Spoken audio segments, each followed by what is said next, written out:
Hi friends, అందరికీ good morning. Welcome back to another mini vlog. Video చూసిన వాళ్ళు ఎలా ఉన్నారో కామెంట్ సెక్షన్లో నాతో షేర్ చేసుకోండి. మేమైతే బాగున్నాము.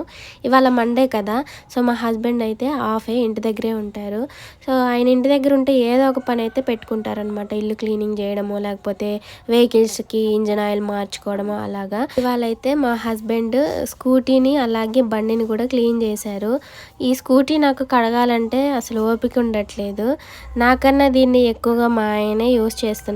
నేను కాలేజ్కి వెళ్ళట్లేదుగా, అంత పెద్దగా నేను యూజ్ చేయట్లే. కానీ మా సార్ పాకలు అయితే బండిని అలా బయట పెట్టి ఉంచినా సరే ఫుల్గా దుమ్ము పడిపోతుంది. వెహికల్స్ బాగా తిరుగుతూ ఉంటాయి కదా, సో అందుకోసం అనేసి, అలాగే ఎలాగో కడుగుతున్నారు కదా అనేసి ఇవి మా చైర్స్, మేము వీటిని యూజ్ చేయట్లేదు, సన్న సైడ్ మీద పెట్టేసాము. వాటిని కూడా తీసి క్లీన్ చేసామన్నమాట. మా సోను మోను వాళ్ళు అయితే చక్కగా ఆడుకుంటున్నారు. వీడియో నచ్చితే లైక్ చేయండి. ఓకేనా ఫ్రెండ్స్, ఇవాళ అయితే పిల్లల్ని స్కూల్కి అయితే పంపించలేదు. Boy friends.